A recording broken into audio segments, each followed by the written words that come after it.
చేయాల్సిన ఆందోళనలు కావచ్చు, ధర్నాలు కావచ్చు, సో ప్రతిపక్ష పార్టీలకు అవకాశం ఇవ్వకుండా కాంగ్రెస్ పార్టీ ఒక అడుగు ముందుకేసుకుంటూ సో వాళ్ళే తెరపైకి ఒక అంశాన్ని తెరపై తీసుకొని వచ్చి వాళ్ళే ధర్నా చౌక్ దగ్గర ధర్నా ఆందోళన చేసిన పరిస్థితి మనం చూస్తూ ఉన్నాం. ఎందుకంటే ఒకవేళ కనుక అధికార పార్టీ రోడ్డు మీదకి రాకపోతే సో అధికార పార్టీ చేస్తున్న కొన్ని ఇబ్బందులు సో ఏ ప్రజలైతే ఇబ్బందులు పడుతూ ఉన్నారో సో అవకాశాన్ని ప్రతిపక్ష పార్టీ అయిన బీజేపీకి బీఆర్ఎస్ పార్టీ కల్పించకుండా సో వాళ్ళే ఇండియా కూటమి పేరుతోటి ఏ పార్లమెంట్లో అయితే స్మోక్ అటాక్ జరిగిందో సో నరేంద్ర మోడీ గారు పార్లమెంట్లోనే ఆ తరహాలు జరిగితే పట్టించుకున్నాడు. సో దేశంలో ప్రజలకు ఏ తరహాలో భద్రత ఇస్తాడనే అంశాన్ని కొత్త అంశాన్ని తెరపై తీసుకొచ్చి వాళ్ళు నిన్న ధర్నా చౌక్లో ఆందోళన సో ధర్నా నిర్వహించినారు. సో ఒక రకంగా సో ప్రతిపక్ష పార్టీలు అధికార పార్టీ కంటే ముందే తెలంగాణ రాష్ట్ర ప్రజలు పడుతున్న సమస్యల పట్ల వాళ్ళు ఏ ధర్నా చౌక్ అయితే పునరుద్ధరించారో అక్కడ వాళ్ళు పోరాటం చేయాల్సిన అవసరం ఉండే. సో కాకపోతే ఒక అడుగు కాంగ్రెస్ పార్టీ ముందుకేసుకుంటూ సో అల్టిమేట్గా తెలంగాణ రాష్ట్రంలో బీఆర్ఎస్ పార్టీ రాజకీయంగా ఖతం చేసాం. సో దేశంలో కూడా బీజేపీ పార్టీని ఖతం చేయాలంటే సో ఆ పార్టీ మీద కూడా మనం పోరాటం చేయాల్సిన అవసరం ఉన్నట్టు సో వాళ్ళు కూడా నిన్న ధర్నా చౌక్లో ఒక కార్యక్రమాన్ని ఏర్పాటు చేసుకున్నారు. So Congress party Karnataka results తర్వాత మనం చూసుకుంటే ఆ జోషు తెలంగాణ రాష్ట్రం మీద పడ్డట్టు స్పష్టంగా కనిపించింది. దానికి తోడు భారతీయ జనతా పార్టీలో వచ్చిన నిర్ణయాల మేరకు ఆ కర్ణాటక జోషు, ఇటు భారతీయ జనతా పార్టీలో వచ్చిన మార్పులు, కేసీఆర్ మీద ఉన్న వ్యతిరేకత, సో ఈ మూడు అంశాలు కాంగ్రెస్ పార్టీ కలిసి రావడంతో తెలంగాణ రాష్ట్రంలో కూడా కాంగ్రెస్ పార్టీ అధికారంలోకి వచ్చింది. సో ఇదే జోషు కనుక మనం కంటిన్యూ చేస్తే రాబోయే ఎంపీ ఎలక్షన్లో ఇంకా 5 నెలల్లో అయితే ఏ ఎంపీ ఎలక్షన్స్ అయితే రాబోతా ఉన్నాయో ఈ జోషు కనుక మనం ఇట్నే కంటిన్యూ చేస్తే ఏ 6 గ్యారెంటీలు అయితే మనం ఇచ్చామో 100 రోజుల్లోపు ఈ 6 గ్యారెంటీలు అమలు చేస్తామనే హామీ మనం ప్రజలకు బలమైన హామీ ఇచ్చిన నేపథ్యంలో ఈ హామీలు కనుక పూర్తి స్థాయిలో ప్రజలకు అందుబాటులో ఉంటే ఎంపీ ఎలక్షన్లో కూడా ప్రజలు మా వైపు చూసే అవకాశం ఉంటుందని చెప్పి ఆ తరహాలో బీజేపీ టార్గెట్గా తెలంగాణ కాంగ్రెస్ పార్టీ కూడా వాళ్ళ కార్యాచరణ రూపొందించుకున్నట్టు తెలుస్తుంది. మీకు అందరూ తెలుసు, ఎవరు అవునన్నా కాదన్నా రాష్ట్రంలో మొన్న జరిగిన అసెంబ్లీ ఎలక్షన్లో కూడా తెలంగాణ రాష్ట్రంలో మార్పు రావాల్సిన అవసరం ఉంది. సో బీఆర్ఎస్ పార్టీకి ఓడగొట్టాలంటే ఆల్టర్నేట్ కాంగ్రెస్ పార్టీ అయింది కాబట్టి కాంగ్రెస్ పార్టీకి అవకాశం ఇచ్చారు.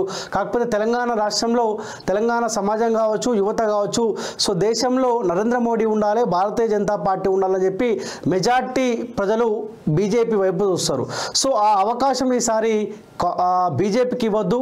సో ఏ బీజేపీ అయితే యువత తెలంగాణ సమాజం చూస్తూ ఉన్నారో ఆ అవకాశం భారతీయ జనతా పార్టీ ఇవ్వకుండా సో కాంగ్రెస్ పార్టీ వైపు చూసేలా మన ప్రయత్నాలు చేయాలని చెప్పి కూడా సో ఆ రకంగా బీజేపీని ఎండగడుతూ కాంగ్రెస్ పార్టీ కూడా ఇంకా ముందు కూడా ఇలాంటి కార్యక్రమాలు తెరపై తీసుకొచ్చే అవకాశం ఉన్నట్టు తెలుస్తూ ఉంది.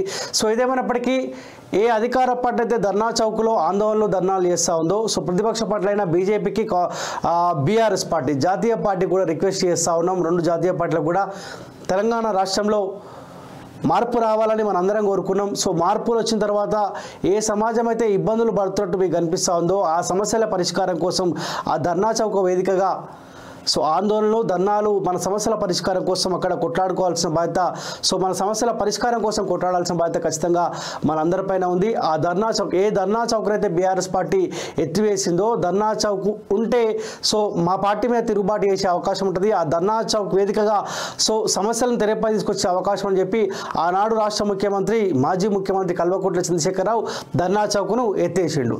సో కొత్తగా వచ్చిన కాంగ్రెస్ పార్టీ ముఖ్యమంత్రి రేవంత్ రెడ్డి గారేమో సో ధర్నా చౌక్లో ధర్నాలు చేసుకోవచ్చు, సో అక్కడ ఒక అధికారిని కూడా పెడతాం, ఏ సమాజం అయితే ధర్నాలు చేస్తూ ఉందో ఆ సమస్యని సో మా దృష్టికి తీసుకొచ్చే ప్రయత్నం చేస్తామని చెప్పి కూడా సో ధర్నా చౌక్ను కూడా ఆయన పునరుద్ధరించిన పరిస్థితి కూడా మనం చూసాం.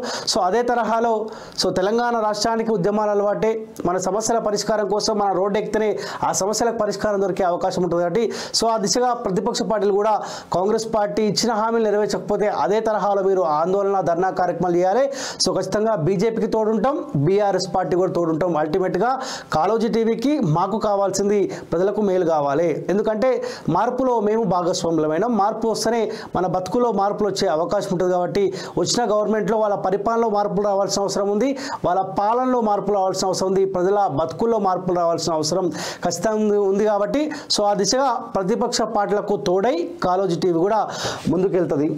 ఒకసారి ఆ వార్త చూద్దాం. ఆ వార్త చూసిన తర్వాత పల్లవి ప్రశాంత్ ఎపిసోడ్ ఒకసారి చూద్దాం. సో దాదాపు అన్ని పేపర్లలో నిన్న కాంగ్రెస్ పార్టీ సంబంధించిన ధర్నా వార్త కనిపిస్తూ ఉంది. పార్లమెంట్నే కాపాడనోళ్ళు దేశాన్ని కాపాడతారా? స్మోక్ అటాక్పై సమాధానం చెప్పకుండా ఎంపీల సస్పెన్షన్ ఏంది? బీజేపీ నియంతృత్వం అఖిలపక్షం నేతలు ఇండియా కూటమి ఆధ్వర్యంలో ధర్నా చౌక్ వద్ద నిరసన. దేశ రక్షణను ప్రధాని గాలికి వదిలేశారు డిప్యూటీ సీఎం బట్టి విక్రమార్క. లోక్సభ ఎన్నికల్లో బీజేపీ పునాదులు కదులుతున్నాయి. పొన్నం ప్రభాకర్ నియంత కేసీఆర్కు బుద్ధి చెప్పినట్టే బీజేపీకి నియంత కేసీఆర్కు బుద్ధి చెప్పినట్టే బీజేపీకి చెప్పాలని చెప్పి శ్రీధర్ బాబు అంటా ఉండు. పార్లమెంట్పై అటాక్, అంబేద్కర్ గుండెపై దాడి అని చెప్పి కూనంనేని సాంబశివరావు. సో ఈయన ఖమ్మం జిల్లాకు సంబంధించిన ఎమ్మెల్యే కదా. సో బీజేపీ అంటే నాకు ఇట్లా ఉరికొస్తుంది కోపం.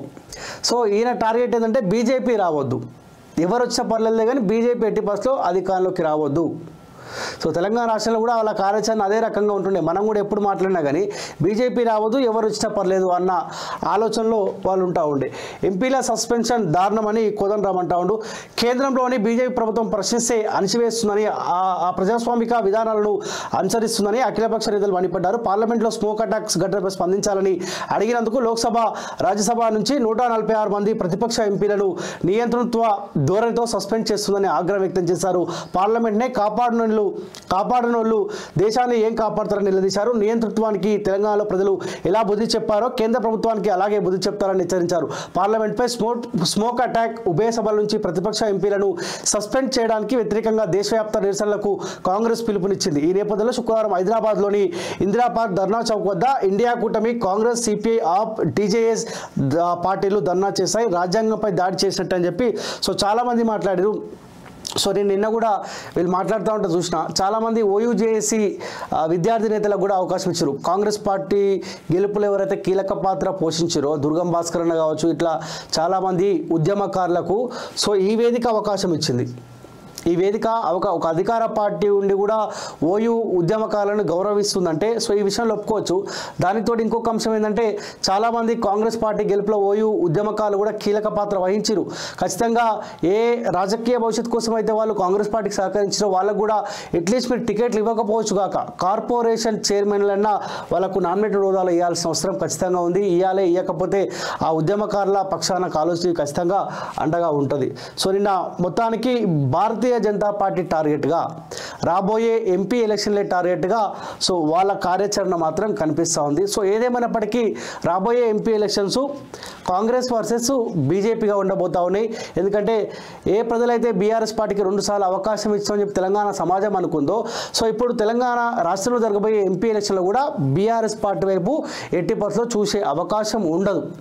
ఒకవేళ కనుక కాంగ్రెస్ పార్టీ కనుక ఇక్కడ ఎంపీ ఎలక్షన్లలో మెజార్టీ సీట్లలో గెలవాలి అనుకుంటే సో వాళ్ళ అధికారం అండబెట్టుకోనా ఇంకోట సో ఏం చేసినప్పటికీ కూడా, ఎందుకంటే మనం గతంలో కూడా చూసాం కేసీఆర్ అధికారంలో ఉన్నప్పుడు ఆయన అధికారం అండగా పెట్టుకొని ఏ తరహాలో ఆయన రెచ్చిపోయడం మనం చూస్తాం.